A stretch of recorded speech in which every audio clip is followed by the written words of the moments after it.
first off, oops, I want to show off these wicked shoes that my step-parents sent me. Well, not my step-parents, my dad and my stepmom.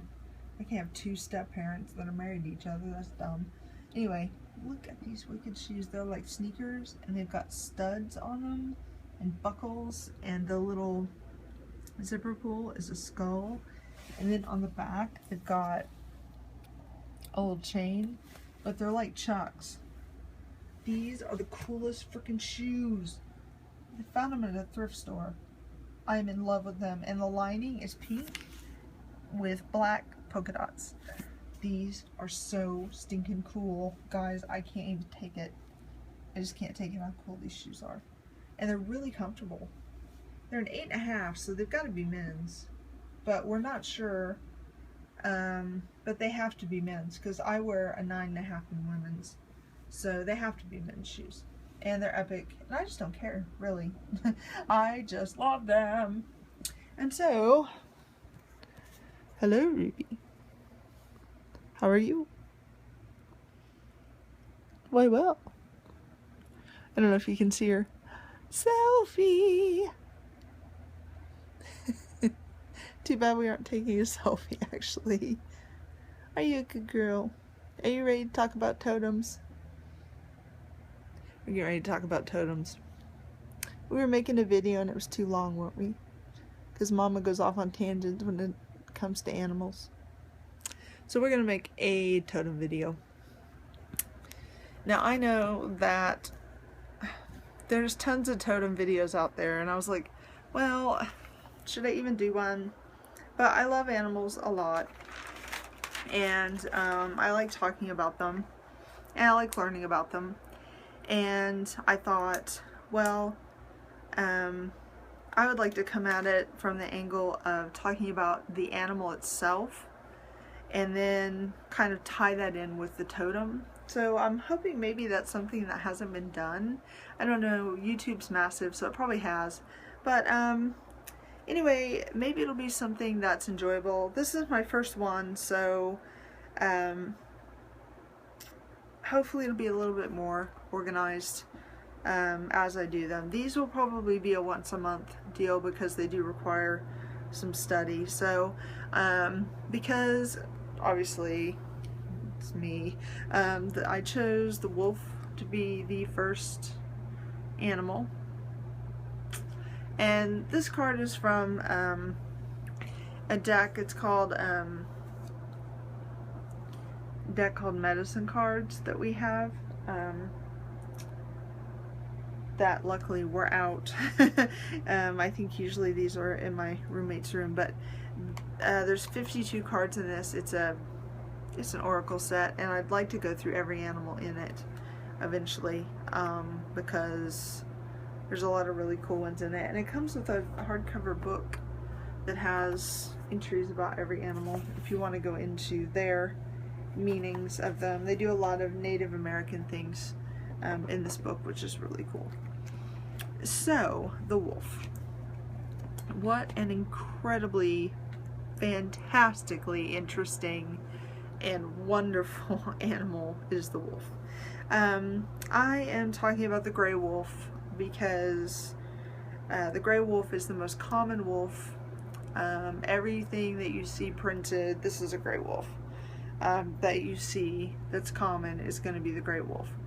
The great big wolf with the grayish colors and a little bit of brown that a lot of people say looks like a husky, that's a gray wolf. They also can be white or black. The black ones, I was informed, they're my favorite, and I was informed that they have down in their gene line somewhere, have some parent has mated with a domestic dog, and that's why they're black.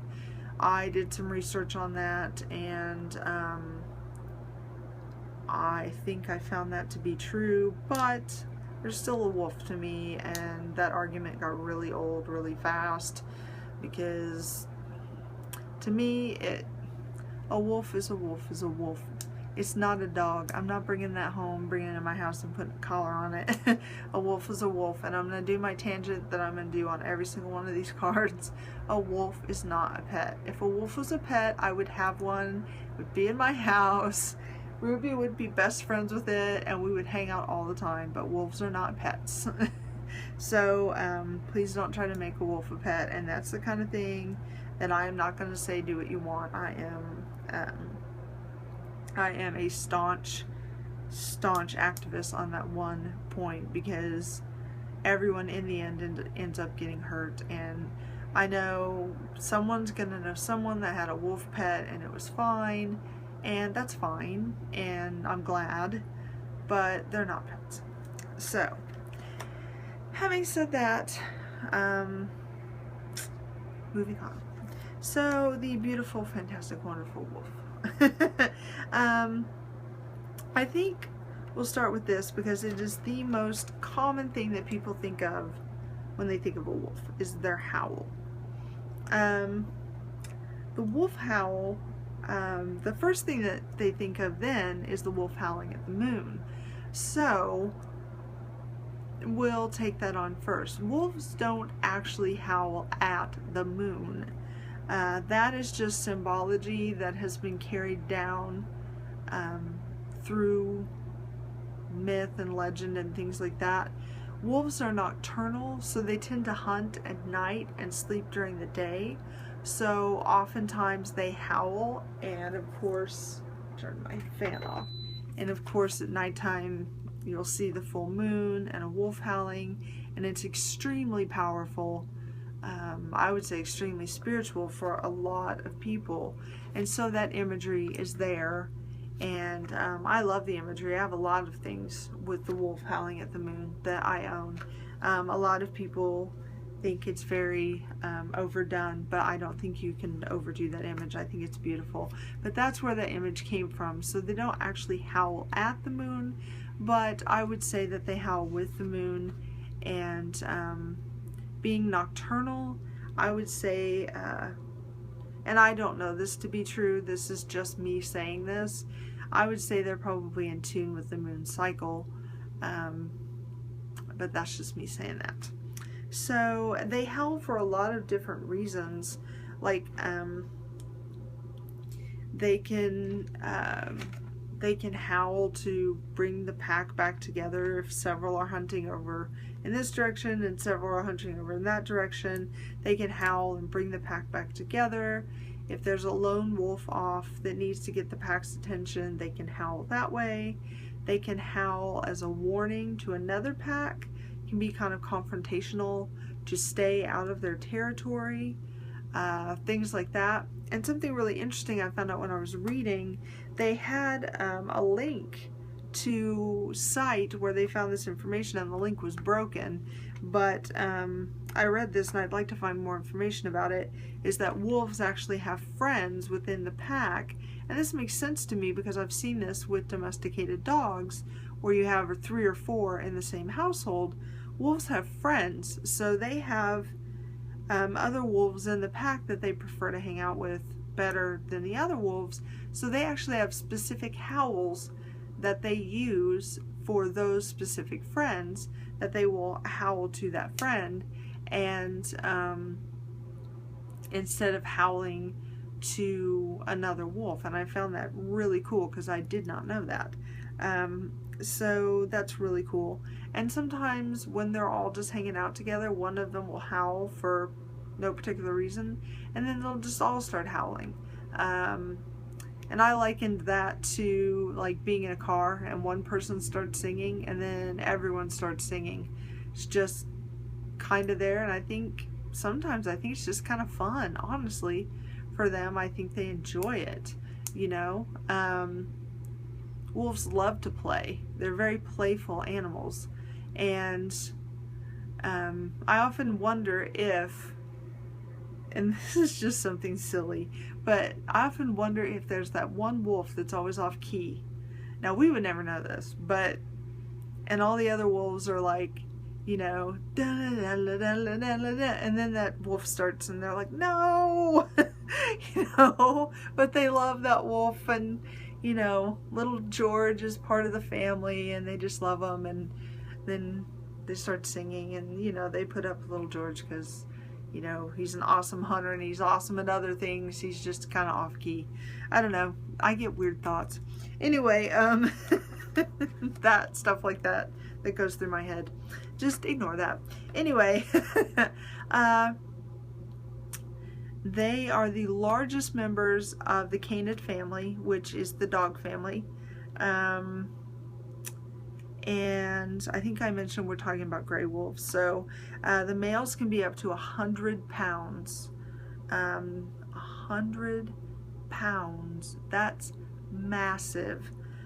Females up to 85 pounds. I can do that in kilograms as well. Males 45 kilograms. Females 38 kilograms. It's huge. Huge. So they're the largest of the canid family, according to the information I got on the intranets. And they're very social animals. Packs are around 7 to 10, sometimes around 7 to 12. I read that there has been a pack up to 42 wolves. I have no idea how that works, because the way a wolf pack works is you have the alpha male and the alpha female. Now that's the breeding pair. So they're called alpha because they're the breeding pair. They're the only pair that breeds. And then the rest of the pack are their offspring, and then their cubs that come out each year. They generally have one set of cubs per year, and I think a litter is about 2 to 3 or 4 cubs. I think I've seen up to 4. I didn't look that up, and I should have, because I'm trying to think on documentaries how many I've seen, and sometimes I just see 2 come out of the den, and then sometimes you see 6 like pouring out of there like a clown car. So that's something I'll have to look up and put in the down bar, because I will do that. But they have their cubs once a year, and the mated pair, they're monogamous. They're mated for life, and they only take another mate when the other one is to pass away. So for example, if the alpha male passes away, then the female will take another mate. If the alpha female passes away, then the alpha male will take another female as a mate. And that's survival. So that's how that works. And so they work as a family unit. The idea that there's always vying for dominance with the alpha males is an old, outdated idea. That does not happen anymore. It never happened. And as scientists have been able to study the wolves more, because there's more wolves to study, they found that that actually is not the case, and that does not happen. The only time, I think, one of the times that would happen would be, for example, if a male wolf tried to mate with the alpha female. That would be a problem. So things like that. Wolves are incredibly intelligent. They hunt in packs, so several wolves will hunt together. They hunt large prey, so moose, elk, deer, things like that. So they need to hunt as a group to bring them down. So they rely on their senses a lot. They rely on their instincts a lot as they hunt in a group quietly, sometimes through the woods, so through the trees, so they can't see each other. And through those instincts, they're able to know when the word go goes, and then they literally all have to jump on it at the same time and drag it to the ground, and then basically eviscerate it to immobilize it, because they're not like lions or other animals that choke their prey. They don't do that. They aren't built to do that. So they're incredibly intelligent, incredibly efficient hunters, and one animal can eat up to 20 pounds of meat at a time, because, you know, they don't kill food every day. I mean, that's not possible. So, and then, you know, they have to take their turns in who eats first and who eats second, things like that. Like I said, they're playful. They like to play. They're mischievous. And they're very much like humans. They're loyal. They love their family. They protect their family to the end. And they're just really, really wonderful. So if you have a wolf totem, basically one of the things I would suggest is just go watch documentaries and read about wolves themselves, because you're going to learn a lot about what a wolf totem is by learning about the wolf. A few things I found out about the wolf totem is the sharp intellect and a deep connection with instincts, which is completely understandable, and it's going to transfer over into human life. So you're going to want to listen to your instincts, and if something is telling you not to do something, that would be wolf telling you, you know, hey, bad idea, or whatever, or hey, good idea, because that can happen too.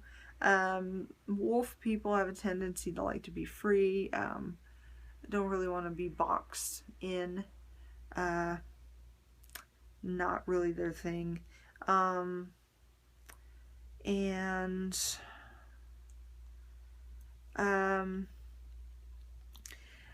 Something that can be kind of negative about having wolf as your totem is you might not be a very trusting person. And I think that can come from listening to instincts a little bit too much, maybe. I'm not real sure, but I know that you can have a lack of trust in people other than yourself, and it can take a long time for someone who has a wolf totem to trust people. But once they do, then they're loyal as hell. Tons of inner strength and tons of not giving up. You see that with wolves. They just go, go, go. I mean, they can be starving to death and they will not give up. They will fight to the end. They also eat small prey, so if they're sick, if they're injured, if they're hungry, if they're starving to death, they will eat whatever they can find until they get better. And a lot of times they will live through whatever they are struggling through with the resilience that they have, much more than another animal would, because they're so strong. And you see that with wolf totems as well. People with wolf totems a lot of times also have the strength to face their inner fears and to take risks. And I think that comes from being a prey animal, or being a predator. Being a prey animal, good God. Well, they kind of are from, don't get me started on that, from being a predator, because predators take risks. They have to live. And they have to face a lot of inner fears in order to live as well. So that's going to carry over to to humans through wolf totems. They have a lot of sincerity, which would come from loyalty. But if you just watch, my talking tonight is awful. I am very sleepy. If you just watch wolves, they're so genuine with each other. I mean, it's a beautiful thing to watch, because if they don't, you know, pull punches. If they don't like something, they pretty much let the other wolf know. If they do like something, they let the other wolf know. They're extremely sincere, and their hearts are extremely, extremely open. Even though wolves are not pets, I have been around wolves at a rescue place where I was allowed to pet the wolves. Again, they are not pets. So it was an amazing experience that I got to do that. And their energy is so beautiful. that I actually wept. And I had to hide it because I was with a school group that I was a nanny, and I was with the children, and I was with the school group, and I actually had to hide the fact, I'm glad I have my sunglasses, that I was weeping, because the energy coming from the wolves was just nothing but this genuine, sincere energy. I've never felt anything like it. It was amazing. So sincerity is something that you will feel from a wolf totem. Very protective of their family, very loyal to their family. Anyone that has a wolf totem, I really wouldn't mess with their family. And a deep awareness and just perception of everything that's going on around. I've known people with wolf totems. Well, I have a wolf totem, and kind of obvious. And basically, you have a perception of everything going on around that other people may be missing. So you'll be like, what's that guy doing? And no one else has noticed the guy on the bike, you know, at 3 o'clock in the morning that you've noticed. It's that kind of a thing. It's not superpowers, or it's nothing ridiculous like that. It's just perception of things that are going on around you. Might be a little stronger with the wolf totem. And again, that just has to do with a connection with your instincts. You know, and if you get a bad feeling about the dude on the bike, maybe stay in your car, maybe go around the block a couple times till they're gone, things like that. So that's the wolf totem. I hope this was pretty okay. And what do you think, Ruby?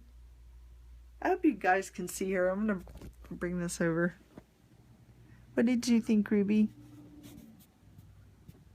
Well, it was about a wolf, so you probably hated it, right? Should we have done a cat first? She's purring so loud. Do you give it 4 out of 4 paws? Do you care at all?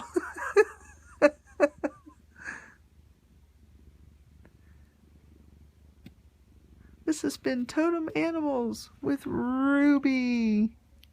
Oh my god. And her teeth.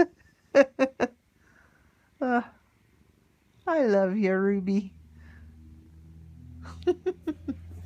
Anyway, I hope that was enjoyable a little bit for you. Like I said, it was just kind of an idea. So it's a forming idea. So hopefully I tried to pick an animal that I knew a little bit about anyway. I didn't read from the book because it has more to do with the cards, and I'm not using the cards as a guide for this. I just like the pictures. So I thought I could use the pictures to go with the series. So anyway, if you have anything to add, you can do that down in the down bar. That'd be awesome. And on that note, I'm going to go see if it has cooled off enough for me to take my beautiful, beautiful walking stick that I love so much out and break it in. I have noticed the strangest thing down at the bottom. It has, you know how a deer's, at the bottom of a deer's leg, it has that little thing right before its hoof. It's the ground. It's shaped just like that. It's very cool. Anyway, so I hope you guys enjoyed that. And I'm not sure which animal I'll do next time. Just whichever one I feel like I'm supposed to do. And I'll look through the deck and see. It could be a bee. It could be a wasp. It could be an owl. There's a bunch of stuff in there. So anyway, until next time, blessed be, guys. Bye.